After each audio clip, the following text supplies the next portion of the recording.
everyone, welcome. I am Leslie, and for those of you who are new to the channel, welcome. And for those of you who have already subscribed, welcome back. Well, if you had a chance to look at my previous video, you saw where I flocked my Christmas tree that I had purchased back in July, took it right out of the box, and I flocked it. So here's the final product. So if you'd like to hear how I decorated this tree, keep watching. And if you'd like to see more content, feel free to subscribe, like, share, and don't forget to comment. Okay, let's go.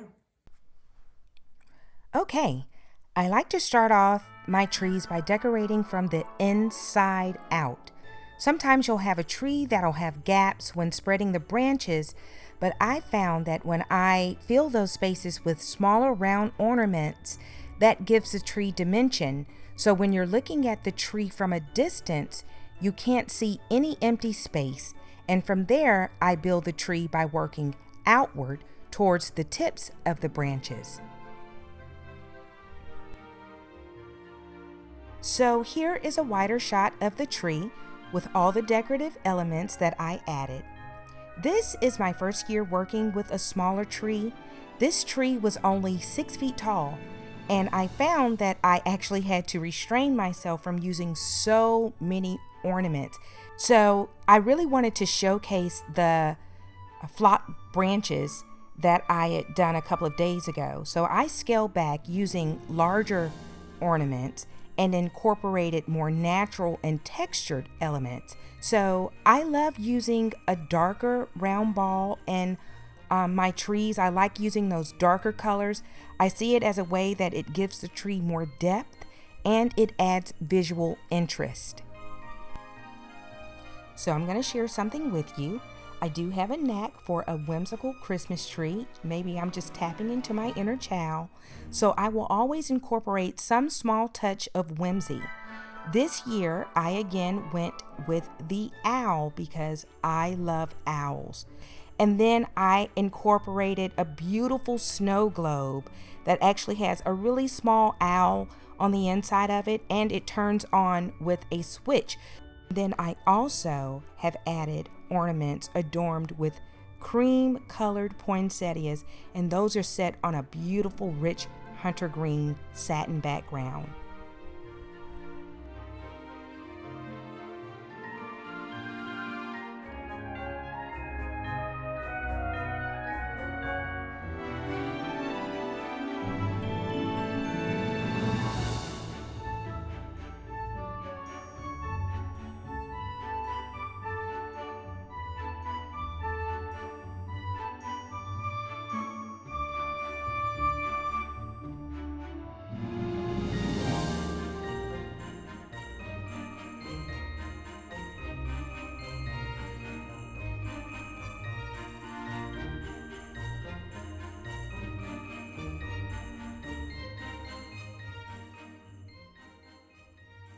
So the rest of the tree is done with elements of acorns and huge, beautiful picks that are burnt orange and sienna, and then accented with mercury glass pine cones.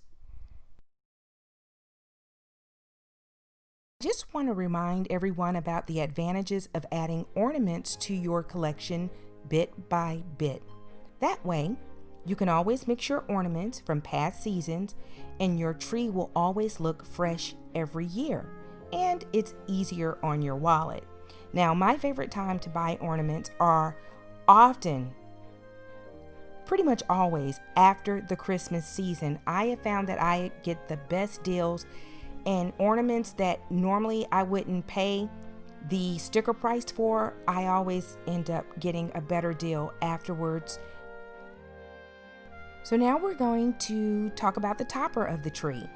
This year, I decided to go really simple with the topper. I just added picks of pine cone branches, and they're like dusted in a white covering. And I topped the tallest branch of the Christmas tree with a baby owl, just for that added touch of whimsy. Now, I rounded out the topper by including pearls and huge clusters of those metallic gold picks just to round it out. and it looked so pretty at night because you can actually see the baby owl peeking through the branches.